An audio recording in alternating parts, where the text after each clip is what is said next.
Hmm.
Hi Hamsa, good morning.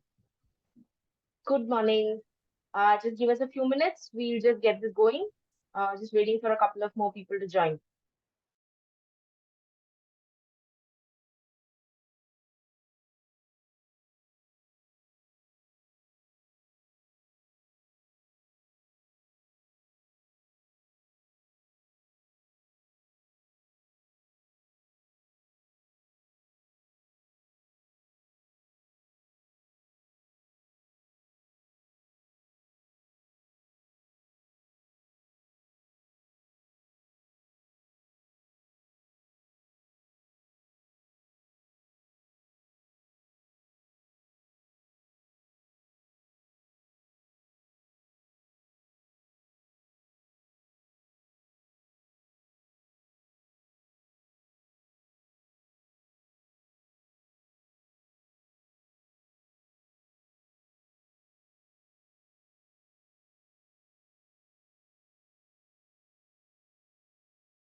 दहा जण already join झालेत.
Good morning, everybody, and welcome to our webinar. Uh, Very happy to have all of you here. We are just going to start in a minute. So request all of you to follow a couple of house rules. Be on mute. Please feel free to ask in questions on the chat box. We will take focused Q&A towards the end of the session. So just give us a minute and we'll just start.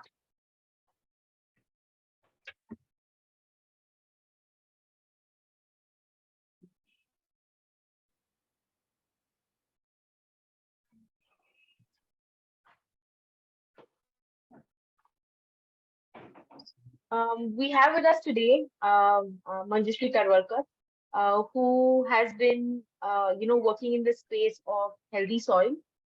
She believes that, to look at a larger ecosystem, we must definitely, try and understand soil health first. Uh, she is the managing director and CEO of INORA BioTech and Know-How Foundation. And I have a very interesting story to say. While today you see the stream of for-profits setting up non-profits, her legacy has been that a non-profit actually set up a for-profit. So Know-How Foundation has been working with farmers, has been working on urban waste for over 3 decades. And that has been the driving force to set up INORA Biotech. So that's it's a very fascinating and wonderful journey. And we're hoping to hear some of these very interesting parts of her journey through something that sort of really connects all of us and our love for trees. Trees are really something that we all, what's not to like about trees, right? Like you enjoy their shade, you enjoy the biodiversity that they support. And we've seen that in the last decade or so, tree plantations are gaining a lot of traction. We're seeing that there is more and more people who are aware and who are looking at tree plantations. But are they the only solution to mitigating climate change? And do we really need to do a little bit more? Perhaps the answer lies in getting some, some secret sauce recipes for soil. And we have Manjushree Tadvalkar, who's going to talk shortly about that. She's just disconnected, but I'm sure she'll come back. So warm welcome to all of you, and thank you for taking the time out. We'll just give her a minute to come back, and then have and begin our conversation.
Sir? Yes, ma'am. So great to have Sorry, you there back. was some snap. Yes, thank No you. problem. There was some snap. I am actually using my colleague's phone to get Sure. connected with you all. And Sure. thank you for organizing this particular interaction. Uh, uh, I sort of lost you for last 3 minutes. So can you repeat what you were Sure. saying? Sure. So I was just saying about how all of us love the fact that trees are something that we can very easily see. So the biodiversity that they provide, all of that is very visible and tangible. So I was just to start the conversation, um, you know, Just a second. is there would you just sort of set the context in terms of why we need to do a little bit more in terms of tree plantations?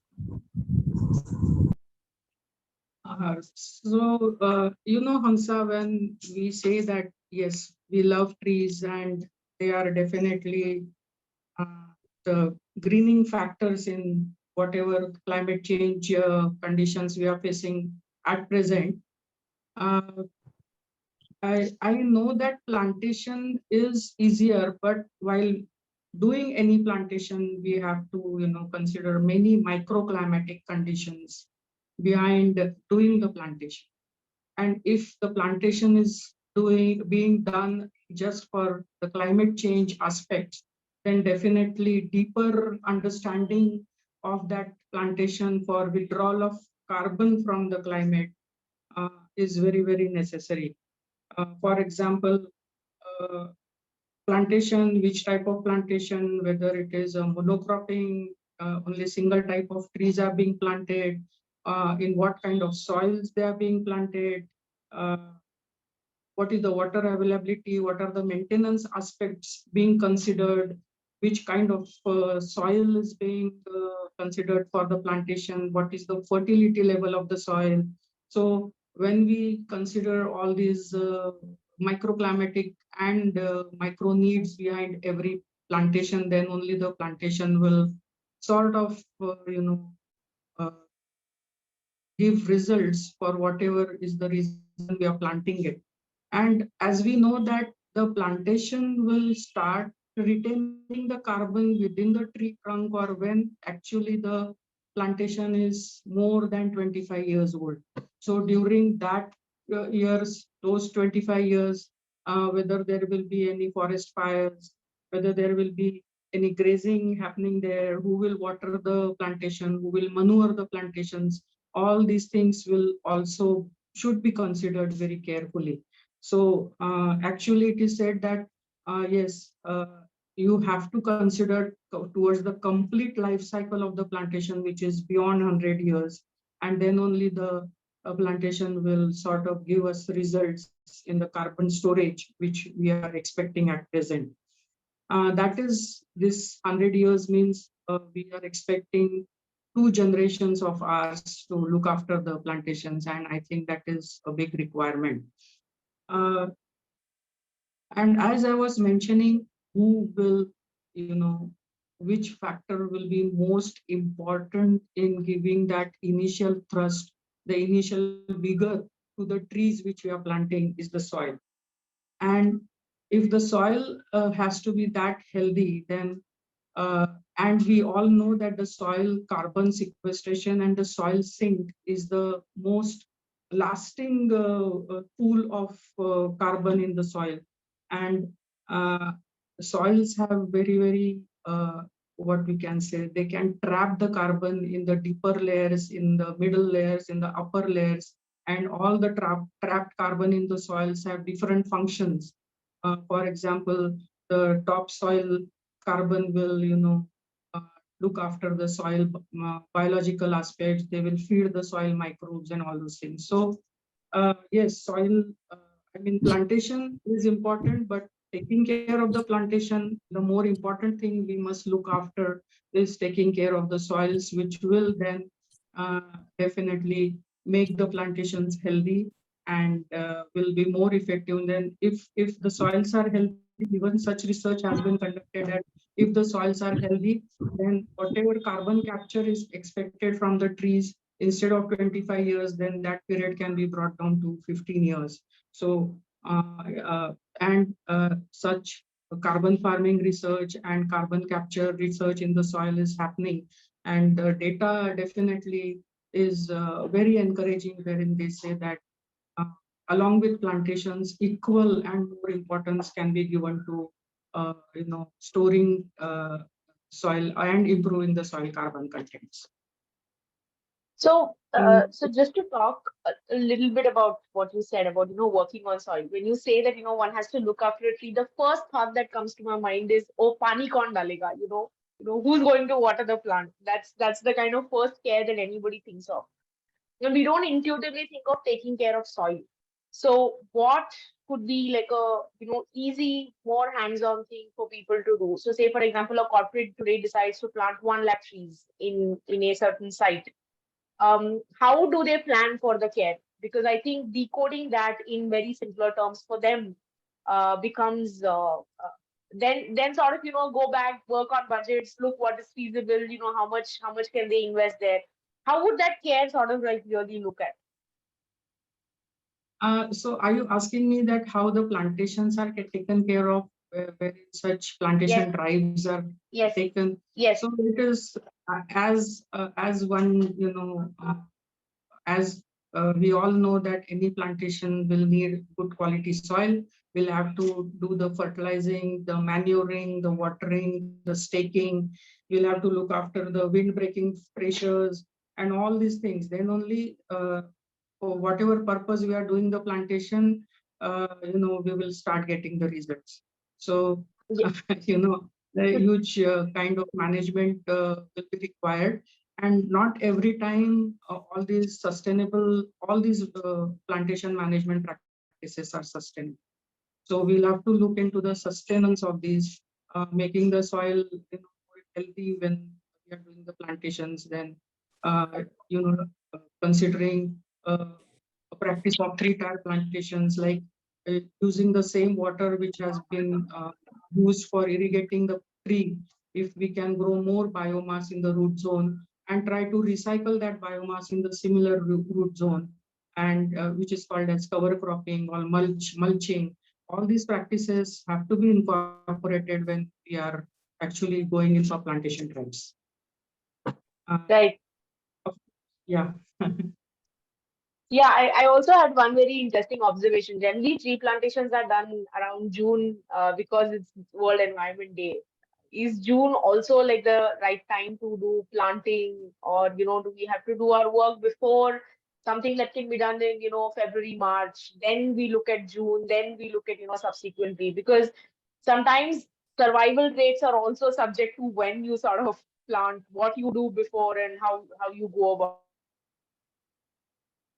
So I will say a few years back, yes, June was because the climate used to change, the temperatures used to fall, but now all these climate change and global warming factors are coming in, wherein we'll have to shift the plantation drive more towards end of June or maybe towards July, because soil moisture levels have to be correct when we are doing the plantations, and the temperatures also have to drop down, because when we do plantations, we are bringing the plants from some very protected condition from a nursery, and then bringing it and then exposing it to very harsh conditions of very uh, non-fertile soils, as well as very harsh temperatures.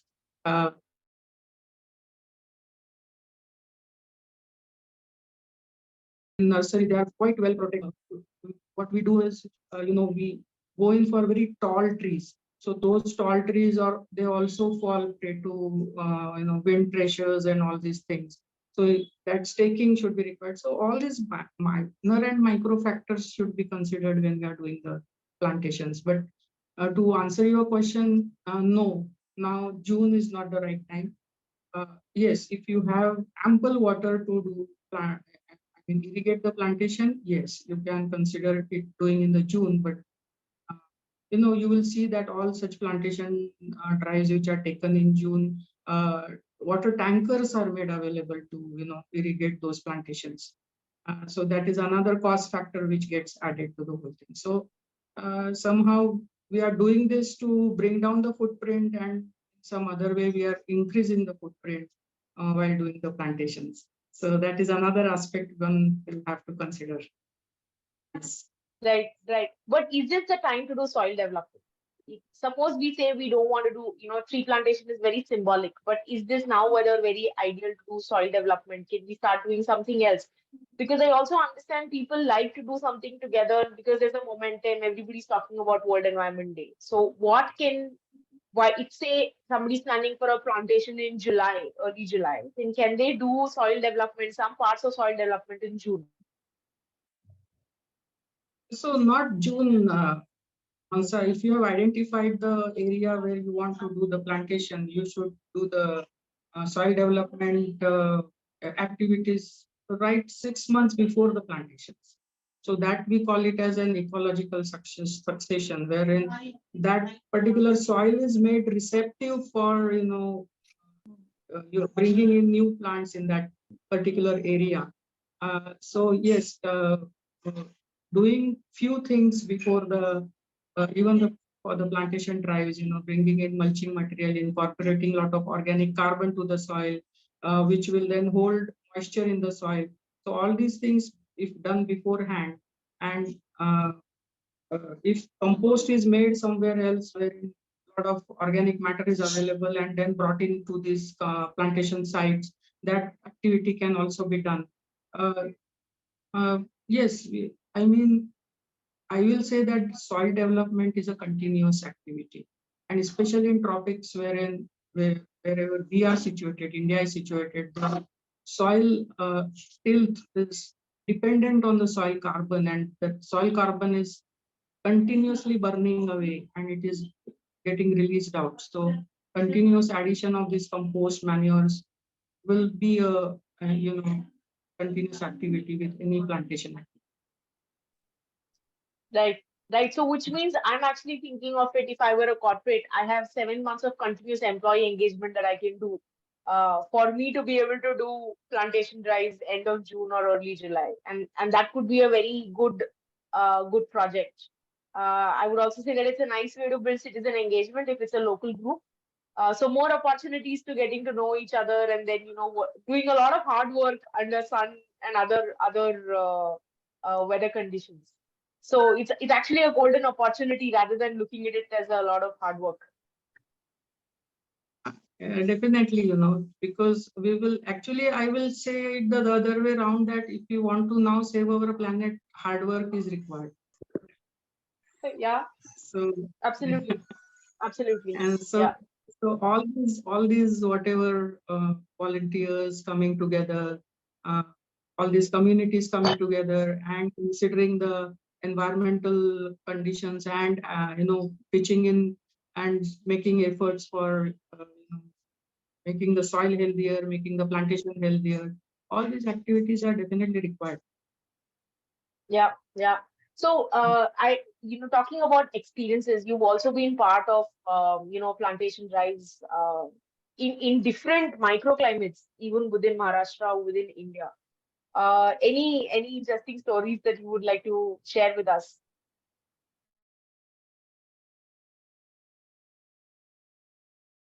Hello? Yeah, we did plantation. Hello. Yeah, Then we can hear also you, did ma'am. plantation. Yeah. So we did plantations in various agroclimatic zones of Maharashtra as well. So we came to know that yes, the soil carbon is a major challenge as the soils are dying, and nothing is encouraging the plants. We see only the top portion when we look at the plantations, but there is more happening down under. So how to take care of whatever is having below the soil is actually for us who are the soil biotechnologists. It's a more important aspect, so that if down under the soil the conditions are so, then whatever is the aerial part is taken care of in a better way. So what had happened was we were working with forest departments in Nasik area, and they had done teak plantations year back, and those new teak plantations, they were all attacked with termites. And for behind one plantation, we all know what kind of costs are incurred and all those things. So they were, sort of worried that why this particular plot is having, or that area is having so much of termite infestation. So we went and investigated, and we found that the termites are not finding any food in the soil, and that's why they are coming up and eating away the barks of those plantations. So what simple idea we did was we started feeding the soil. We started feeding the soil with all the organic matter, compost, and all these things.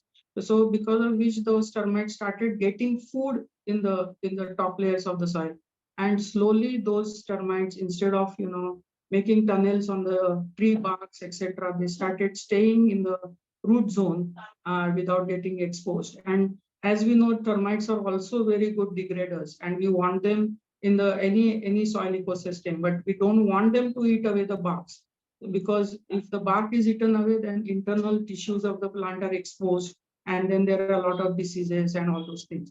So bringing these particular termites and sending them back to the soil was easier when we improve the soil matter, soil organic carbon, soil organic matter, because of which the soil moisture improved, and all these factors contributed to taking back the bringing down the termite attack in those teak plantations. So this was a very good case study for us.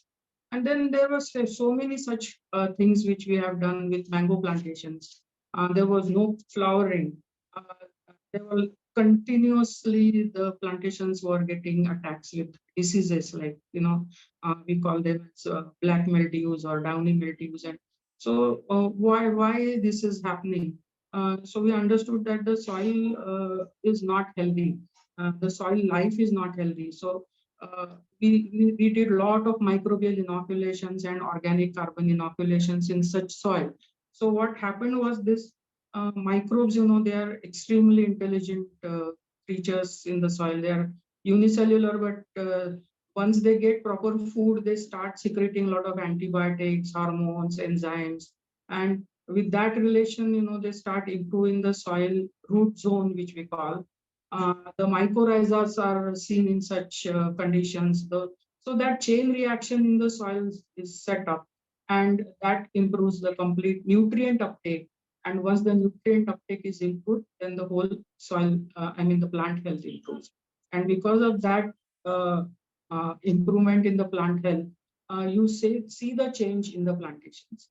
Secondly, what we observed was that I started in this field as an earthworm biotechnologist. So earlier, the kind of earthworm population we used to see in the soil is depleting.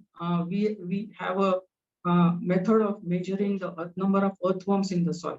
So initially, before 70s, it is well documented that per meter square, minimum 10 to 15 earthworms were seen. But now that number has dropped down to 2 to 3. So beautiful chiku plantations in Dahanu area, we did a lot of work, and we saw that that particular plantation was under stress. That stress had happened because of two things. The soils were not being fed properly. And second was the stress was coming from the uh, thermal plant. The dust was settling on the chiku plantations. So we did some proper, crop cover management there, and we did feeding the soil kind of and drive there. And after we started feeding the soil, we fed them with live mulches. We fed them with straw mulches, compost, manures, liquid manures, and after a period of roughly 1 or 2 years, we started that the local soil fauna, which we call as deep burrowers, had become active, and they have started, uh, accept their, their initiation in the soil development in that region was, observed. So such many instances are there. So, soil has to be looked at as a living entity. It is identity, and how to look at it as a living entity, and how to make it remain alive for a long term is what is the thing which is most required. Yeah, very, very inspiring. Um, how can say, cities are more and more places are becoming urbanized. And I would say that, how can a common citizen living in an urban area sort of contribute to soil development? What's like three things that any urban citizen can do? And while I know one part of the answer, I'm really dying to hear the other two. See, urbanization, we have caused main environmental disasters. We have reduced the agricultural areas. We are sort of depending on more water requirements. Our water requirements in the cities is very high. And of course, the waste generation is very high. And the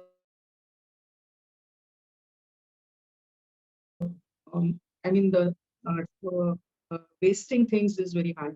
Uh, I always tell urbanites that at least 30% of whatever activities you are doing, whatever uh, habitat you are using, the 30% of your activities have to be clean. For example, if you have a household, then see to it that you're composting your own waste. You're not allowing your waste to go in the landfills, or you're composting your waste and using it for your edible gardens or your nutritional gardens or your community gardens. Make groups wherein community gardening is possible. Uh, in urban areas, we know that we are using air conditioners overnight, because of which a lot of temperature increase is happening. So whether we can, cover the rooftops with gardening materials, with organic materials, uh, try to do the gardening with least soils which are coming from the rural areas. Uh, what we do is we bring a lot of soil from the beautiful hills, from and we spoil the ecosystem there, and we bring those soils to urban conditions. And what we do is we plant lawns which are highly water consuming, what highly maintenance demanding. So are all such things, properly looked after, we can also reduce a lot of plastics. How to do that? So many things, yes, but urban gardening is one thing, along with composting, water management, water reuse, if done properly, is, must be done. So must do activity in present conditions. Yeah, thanks. I mean, there's so many things that we can do, and if we just start, I think one thing leads to another. So I also, you shared with me like a couple of photographs, and I just wanted to sort of share that with everyone. It'd be nice to hear about some of these specific projects that you were talking about, and in terms of how one can feed the soil, because I think everybody visualizes how to feed soil very differently. I'm literally thinking soil with like a big mouth and you feed it something, right? So it may look different. So if you could just walk through some of these photographs, it would be very nice um, for everybody to visualize what we are talking about.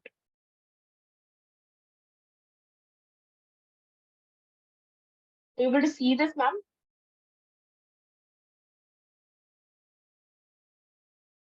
Hello?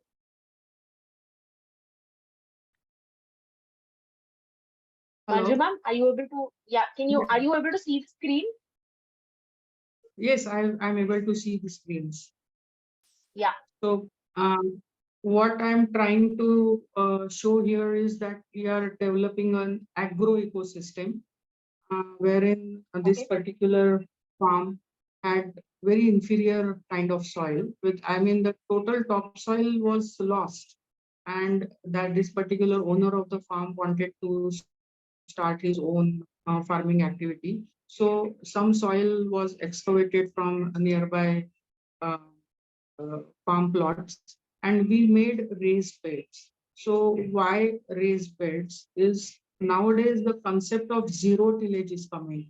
So if we start working in raised bed conditions, then we need not turn the beds continuously. The soil turning, releases a lot of carbon back to the atmosphere. So in raised bed conditions, the zero tillage cultivation happens, and then uh, we can take care of the plantations without having a lot of problems with the weeds. Mulching is very easy. Soil moisture retention is very easy. So all such management practices are taken care of when we are developing the agro ecosystems, and with special reference to developing the soil fertility.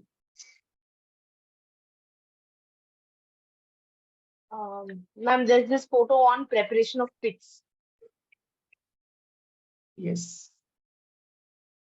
Okay.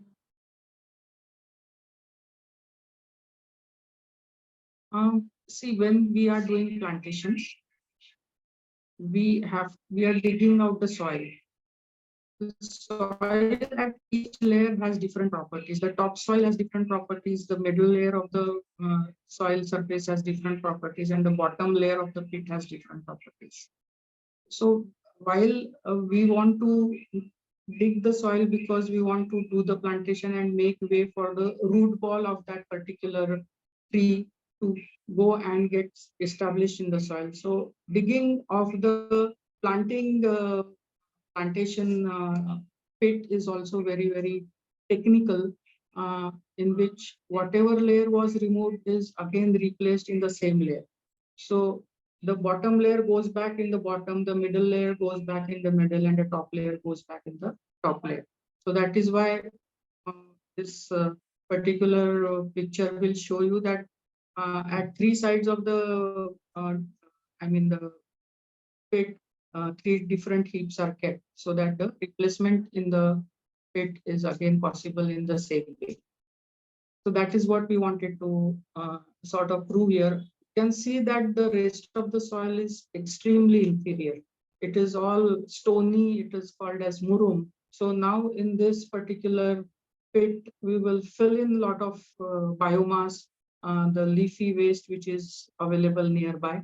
And once that biomass and this soil gets mixed, we also add some inoculants of microbes and all those things. We also add certain vermiculture inoculants in such soils. We then plant the tree, close the pit, and then do the mulching with, for water, cover the soil and reduce the water evaporation. So this is the complete process which is done while we do the plantation. Yeah. Next, there's a green manuring on raised beds and plantation. Yeah. So, when now, Hansa, we are definitely having this interaction with reference to climate change, right?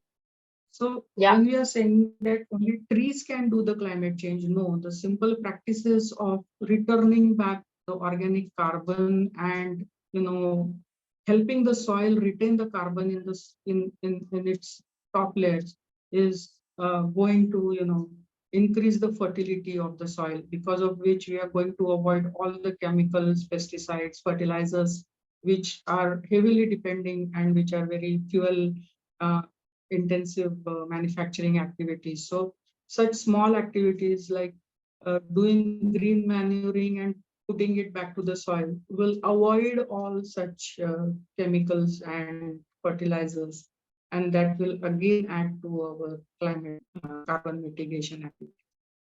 So these are certain things which we do, and these small green manuring things are important when we are doing the plantations to create the microclimatic conditions to develop the soil food web. So there are a lot of indirect benefits with such things which are helpful in soil regeneration.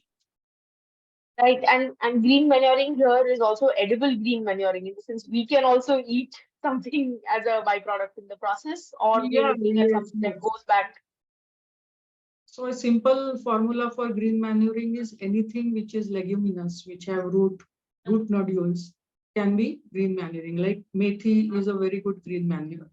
Chauli, what we have, pigeon pea is a very good green manure. And there are specialized green manures wherein the biomass is very healthy, and it will, make the soil fertility levels, improve the soil fertility levels very fast. So some are edible green manures, some are especially developed for giving back to For the this. soil. Right, right. And then there's also this photograph on multi-layer plantations, which is, I think, very, very beautiful to just to the eyes. I'm sure it's much beautiful to the soil. So. Yeah, so what we must do when we are planting is one drop, three crops. Because the root zone and depending on the type of the vegetable or type of the planting we are doing and the type of sun requirement which is there. So whatever is going to require maximum sun will go in the first year. Whatever requires less intensity of the sun will go in the second year, and what will be a tuber crop which may need very less sun intensity can go in the third year. But what happens in this case is that in 1 square feet, whatever water we are giving, whatever nutrition we are giving is utilized by all three plants in the same space. And thus the irrigation needs are less, the management needs are less, there is optimization in use of the fertilizers. So that is how in gardening, even in other cases, in India, what has happened is our farmland areas are going on decreasing. The maximum land holding has come down to around 1 hectare. So in such cases, if you want to use the same area and optimize it for, uh, you know, coming up with diverse plantations and food uh, growing, then these particular technologies are very, very useful.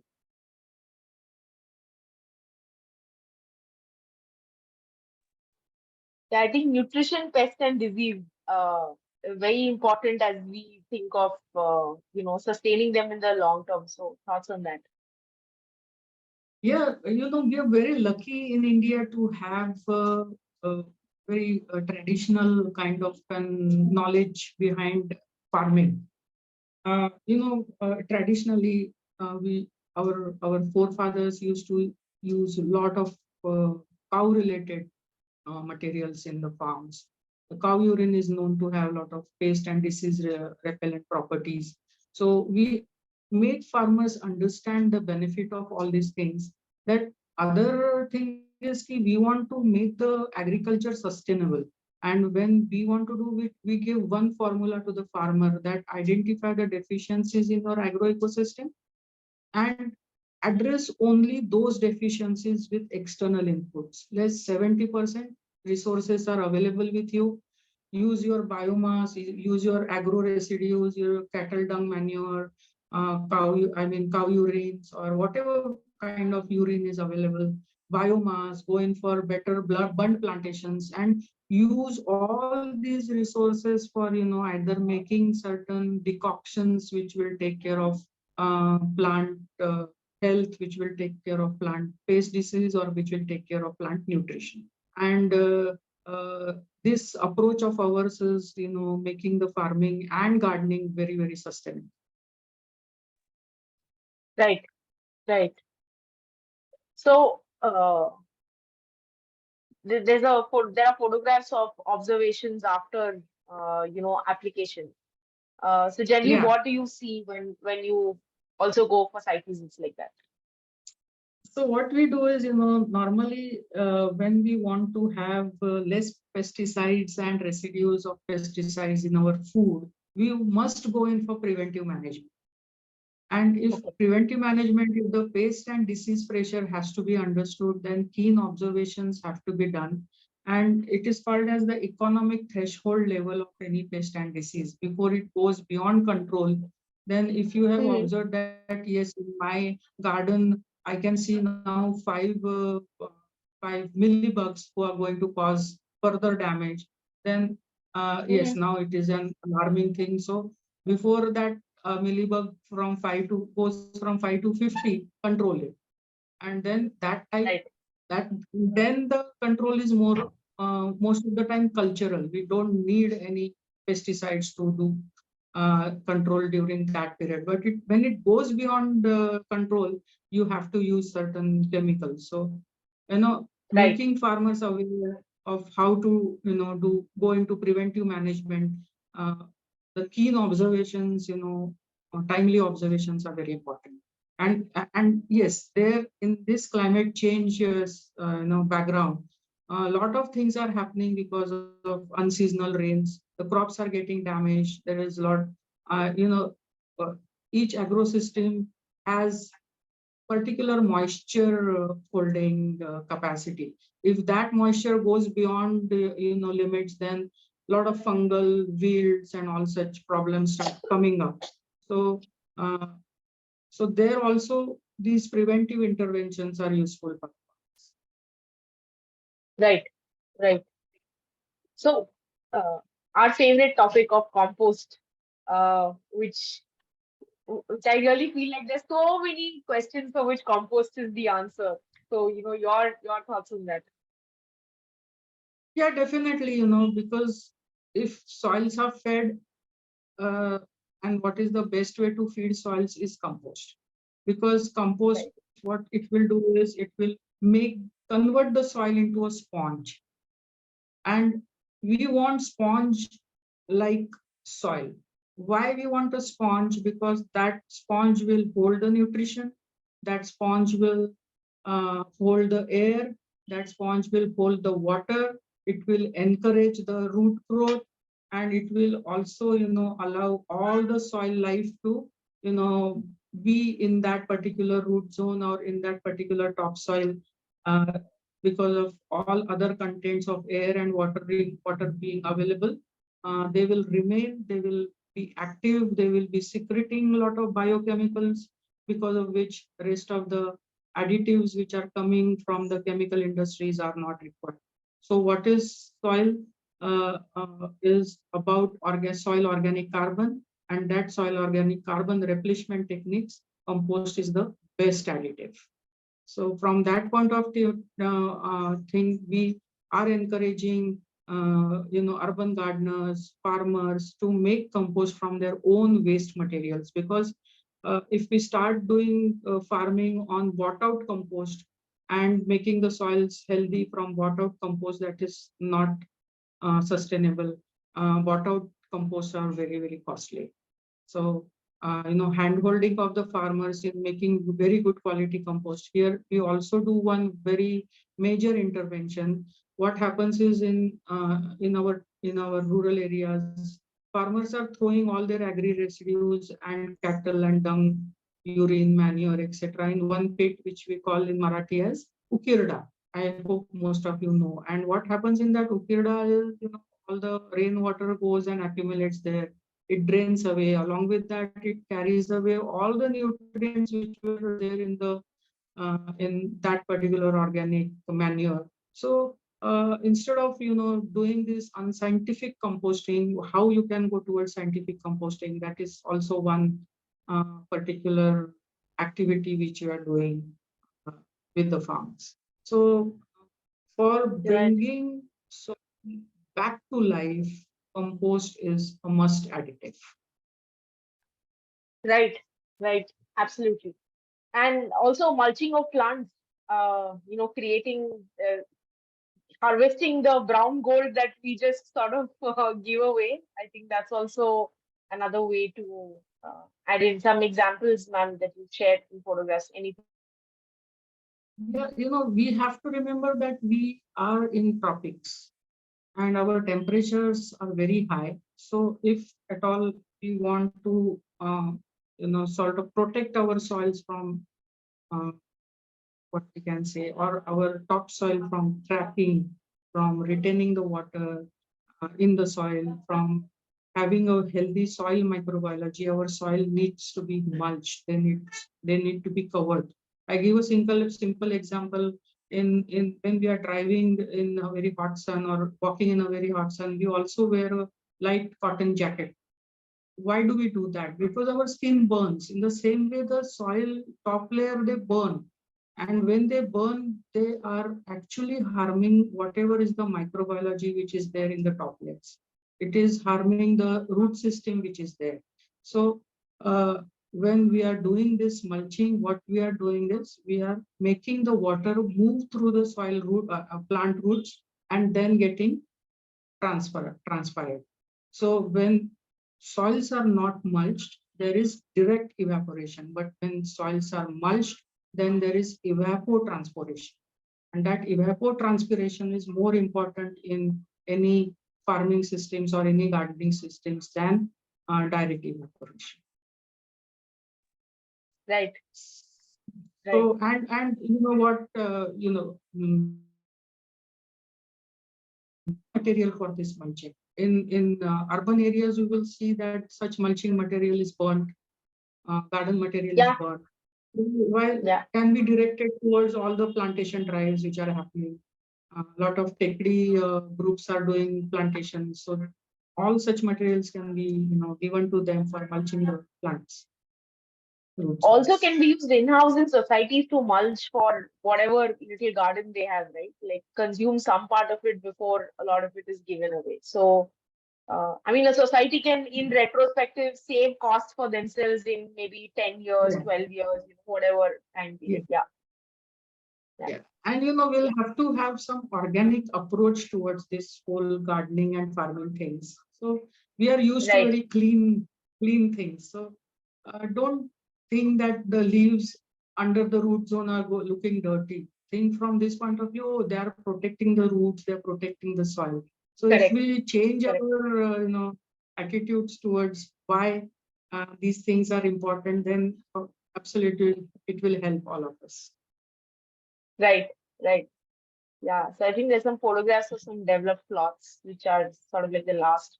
And these look like work where you've done multiple things, right? From manuring to adding in more carbon and multiple other feeds. Yes.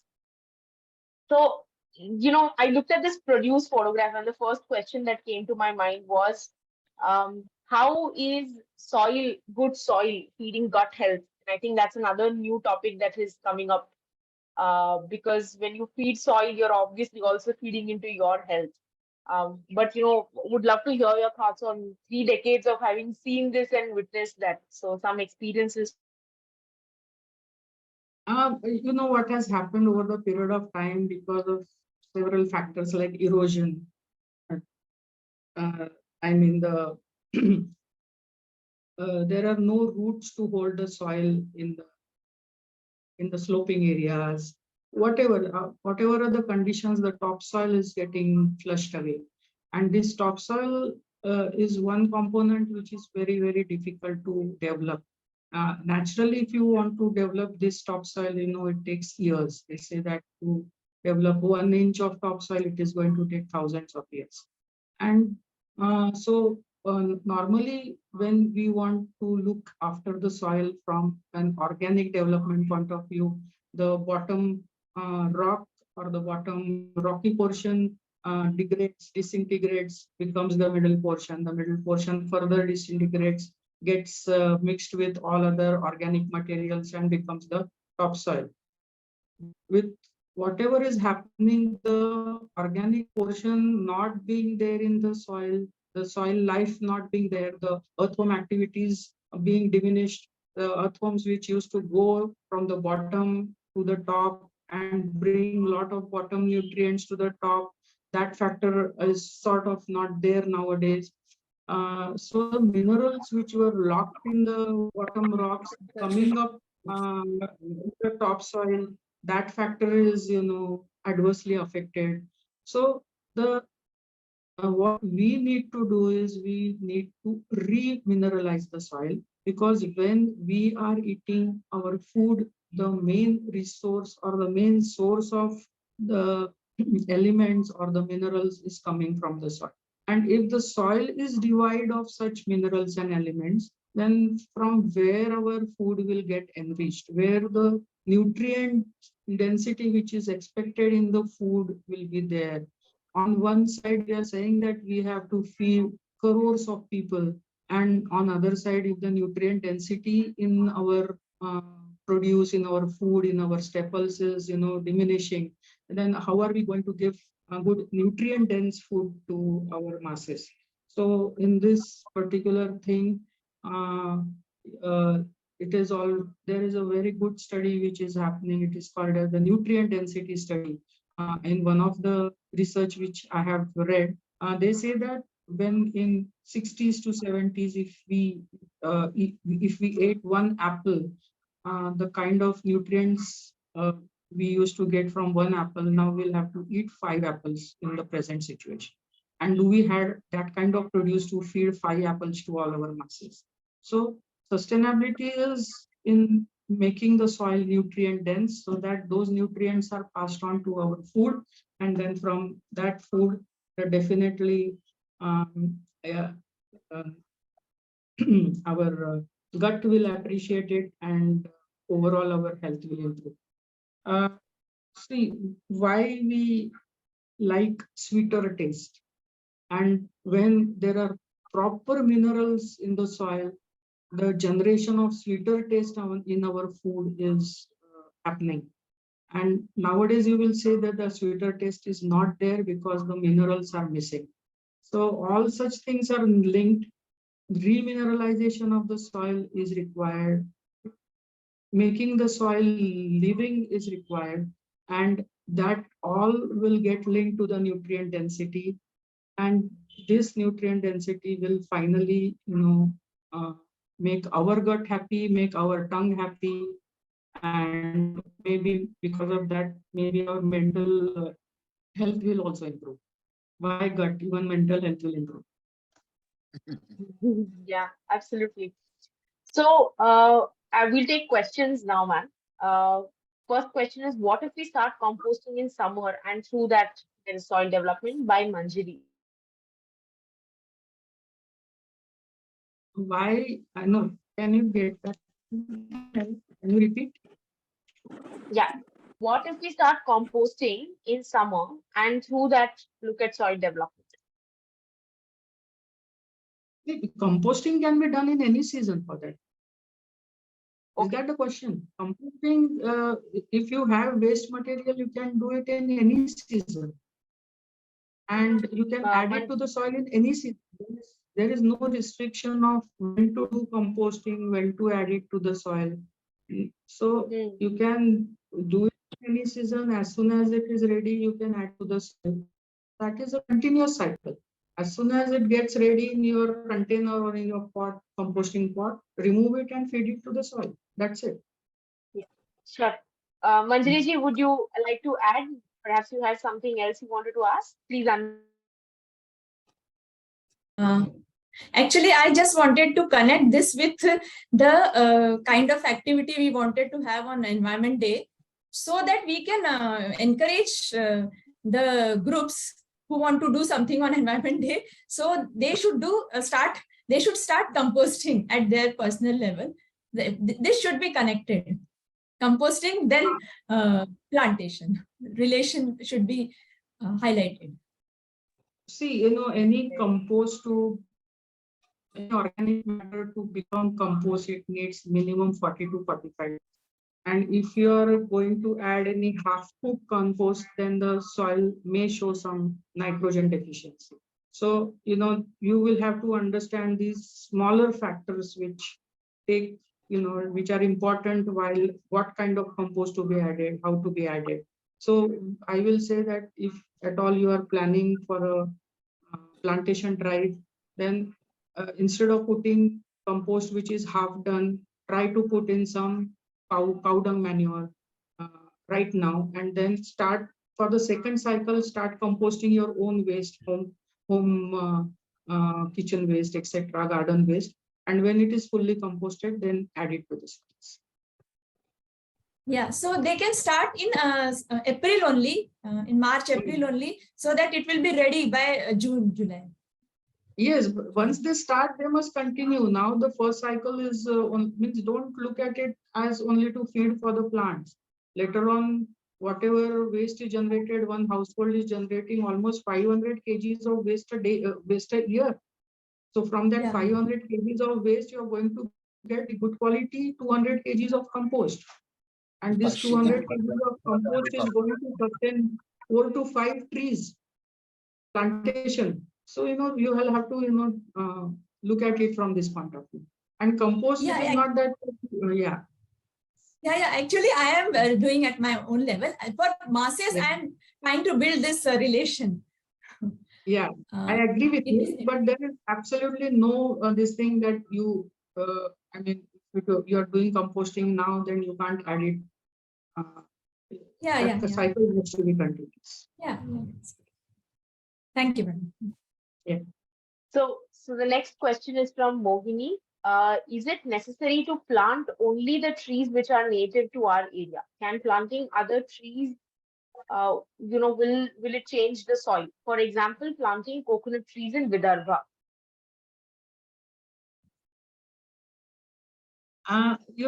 Why coconut trees are more in Konkan? Because these trees need salinity.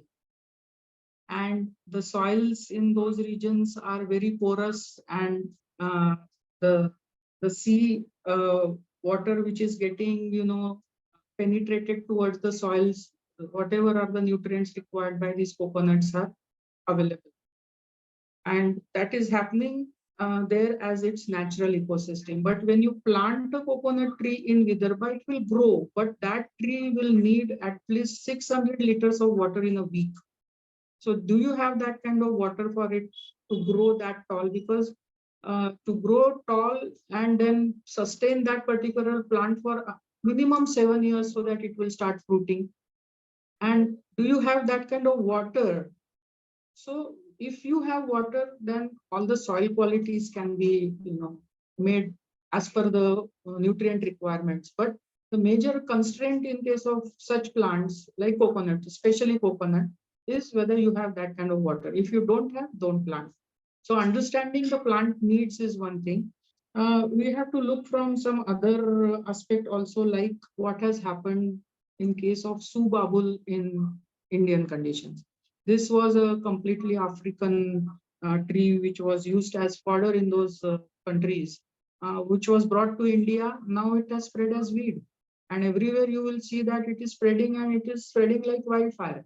So now how to control this particular plant is another thing which is which has become a problem. Same thing about so many species which came to India and they became invasive, and once they become invasive, they start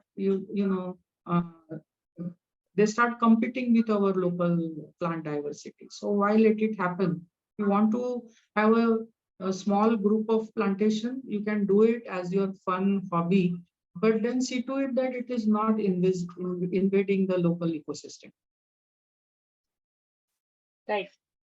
Next question from Amita. Does human urine and waste as manure work? If so, is there any place where this is done? Can we as city dwellers do anything different to use this resource and avoid getting waste into our rivers? See, China is the country which is utilizing this human fecal waste and human urine in their agricultural systems. It is a great resource, but there are a lot of taboos. We are not finding proper equipments and proper methods of collecting this and putting it back in the agricultural. So we have composted these materials. There were composting toilets which were designed by us. We have utilized this waste into converting to compost. And then utilizing that compost into soil. So all these things have been research done. We know that they're very good. But right now, the methodologies in channelizing it and handling it and the social taboo, these are the constraints which we are facing. Can, just to add to that, can, larger societies are also looking at STPs and ETPs within their own, their own spaces. Can we sort of like not co-compost STP sludge? Is there not any mechanism by which we can do that without getting into foul odors or other things that generally people are very feared? So composting is a very, very bioreactive process in which continuously something or the other is happening. The total volatile solids are given out. So when we are designing the composting process, we must understand what kind of waste we have to deal with and what kind of cofactor which we will have to add so that the odor problems, the leachate problems, and the problems of any heavy metals entering the compost, and all such factors are taken care of. So if these factors are well understood, then the composting of any material is possible. We have experience of handling sanitary waste. We have composted diapers, we have composted sanitary napkins, hair, feathers, slaughterhouse waste, blood, whatever organic waste you name, and we have composted it. So that is not a big deal. And we definitely believe in decentralization. So if there is any idea of having a decentralized sewage treatment plant, then how to treat that sludge within the township campus along with garden waste, it's called as co-composting, is very easily possible. But all such things should come in the master planning of that particular community. Right. Right. Okay. Question in Marathi by Swapnil. Apologies if my Marathi is not so great while I'm reading it. हुमणी लागणे, वाळवी लागणे आणि काही कीटकांद्वारे मुळ्या कुरतडणे असे प्रकार घडतात. त्याला काय उपाय? आणि एखाद्या जमिनीत वाळवी जास्तच लागले तर काय करावे? उपाय नैसर्गिक आणि जैविक असावा. हा, तर पहिल्यांदा आपण वाळवीचा विषय घेऊ, की वाळवी ही तुमच्या जमिनीमध्ये लागणारच, ती जमिनीतला एक अविभाज्य भाग आहे. फक्त ती जमिनीमध्ये राहील, पण तुमच्या पिकांना किंवा तुमच्या झाडांना त्रास देणार नाही. अशा पद्धतीने तुम्हाला जमिनीमध्ये त्या वाळवीचं खाद्य त्याला द्यावं लागतं. आणि ते खाद्य म्हणजे काय, तर तिला सगळा सेंद्रिय कचरा जो आहे किंवा तिथल्या तुमच्या जे काही तुमचं शेत आहे किंवा तिथे जी काही झाडं आहेत त्याचा पालापाचोळा तिथल्या तिथे तुम्ही त्या वाळवीला जमिनीमध्ये खायला घालणे, हा जर प्रकार तुम्ही केला तर तुमच्या लक्षात येईल की नक्कीच वाळवीचा प्रादुर्भाव हा हळूहळू कमी होत आहे. दुसरं, वाळवीला जर तुम्हाला म्हणजे नैसर्गिक म्हणणार नाही, ज्याला आपण बायोलॉजिकल उपाय म्हणतो, त्याच्यामध्ये मेटारायझियम नावाची एक बुरशी आहे की जी वाळवीचं चांगला कंट्रोल करू शकते.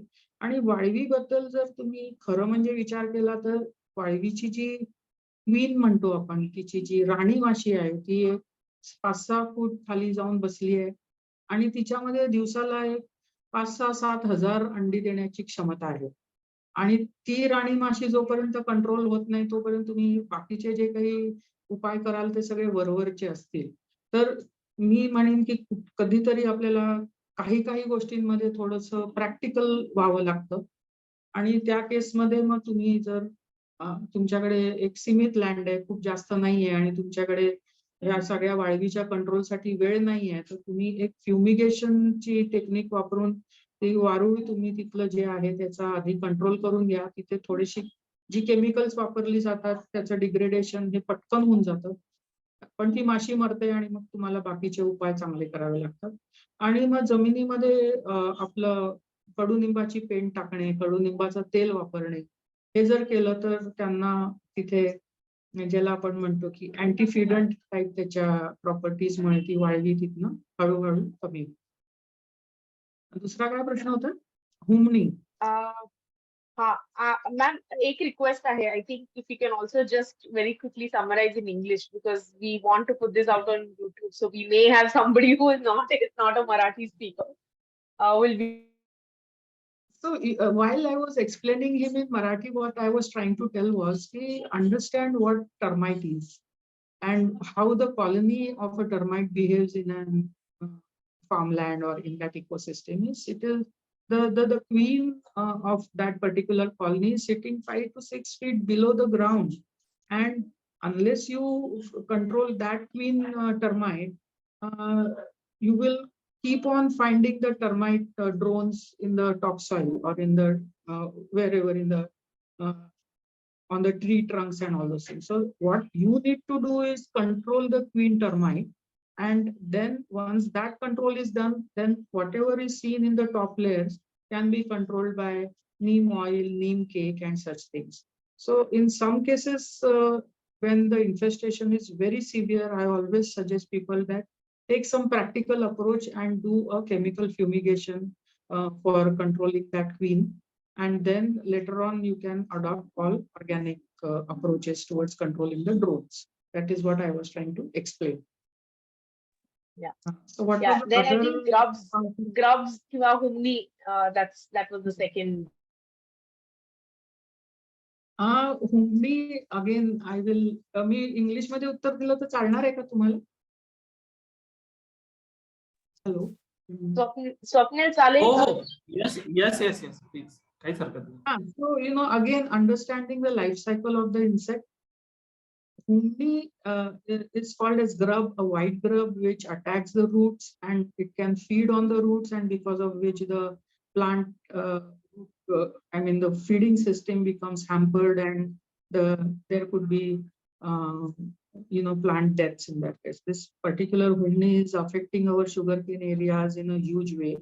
So there is one cultural control. These hundis are seen in the what we say in the summer seasons. The adults are perching on neem leaves, the babul trees, the neem trees which are there on the farm bunds. So there are light traps and some traps which have been developed, wherein if you can take care of these particular adults and trap those in such conditions, then definitely the population of those adults that come down. So this is one control which happens. And whatever the humni does is it goes and likes to lay eggs in manure heaps, the cow dung heaps which are there, the ukirdas which are there, in which these humnis go and lay their eggs.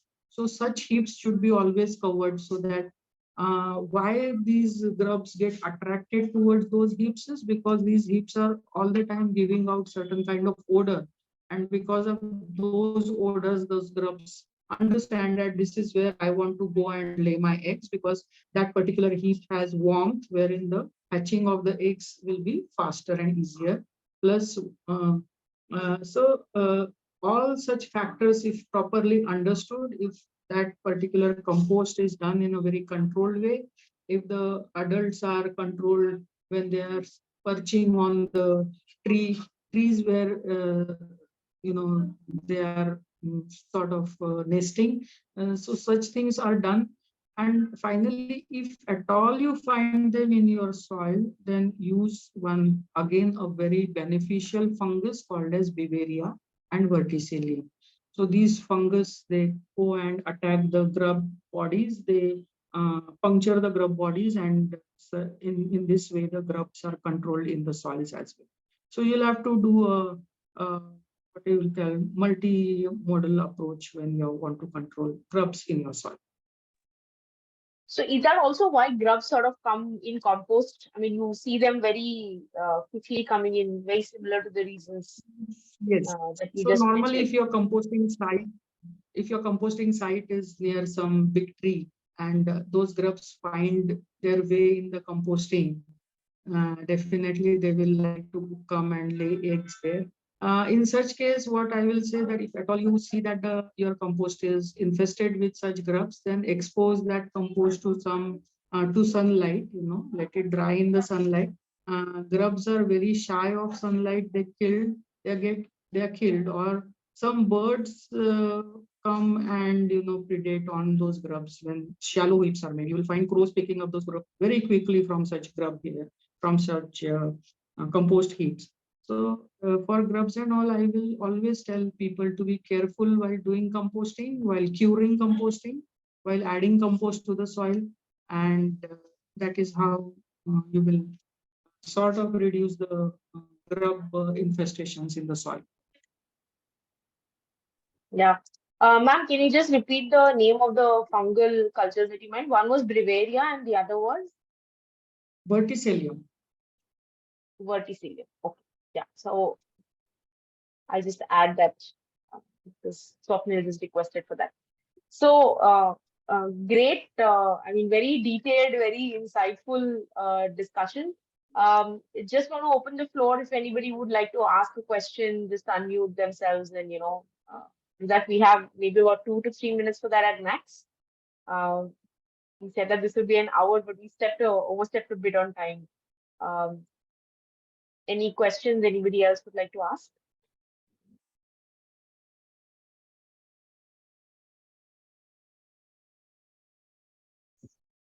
Okay. Yeah. So I think, Hello. yeah, Sachin, go.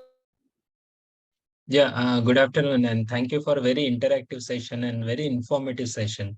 I have one question: how difficult it is to say go for kitchen garden, and what care is to be taken for that? If it is not difficult, if it is easy, how to make it easy? Kitchen gardening. How to make it easy? First is whether you have time or whether you will be getting it done through a gardener or a mali. That is one thing you have to consider. Secondly, what kind of space you have, what kind of sunlight you have, and whether there is additional water available with you for gardening. If this is done, and then if you have at least 1 hour a day for sparing in your garden, then I will say that it is easy. And of course, you have to, sort of take out some money from your pocket. So for developing a small kitchen garden, you will need minimum 100 rupees a square feet of expense to bring in the bottom layers, to bring in some compost, and then, getting the particular area started. And rest of the management things, you will have to understand which kind of pests are coming. So this is all sort of, addressing a small, tiny ecosystem in your area. So developing an understanding behind it will be a major thing, which I think once that is done, then the management is very easy. Okay. And is it possible in typical flats and what we have as a terrace? Yeah, so in typical flats and terraces, we normally suggest container gardening because, there we are not very sure of water leakages and all those things. So container gardening is that way a very simple thing. And nowadays you have seen that those HDPE plant grow bags are available. They are not very costly as well. So if you know how to fill those bags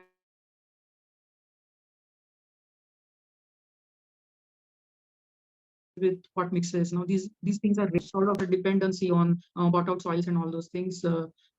Depend more on your own home compost, own garden waste, which is available in the campuses, and some pot mixes which are readily available in the market. Then your dependency on hard labor workers, malis, it goes down and becomes more easy to do. Okay. Thank you. Thank you very much. Yes, yes. Anyone else would like to ask?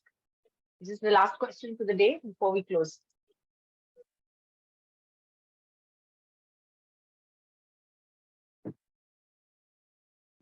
Okay. So thanks everybody for joining in and making this a great session. Thank you again, Manju ma'am, for giving us your time and for sharing so many wonderful insights.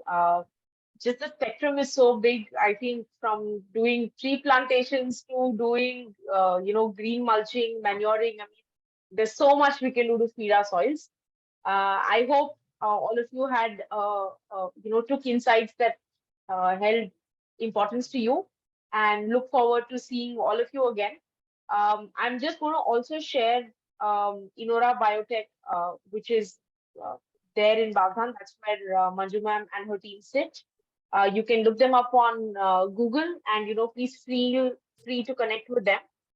Before we close, sincere thanks to GAIA Asia Pacific for loaning us their Zoom account for this interactive session. So heartfelt thanks to the team for extending their communication support through and through. Thank you, everyone, and look forward to interacting with all of you again. Yeah, thanks from my side, Hansa. Thanks for organizing this session. Thanks. My pleasure. Bye, everybody. Bye.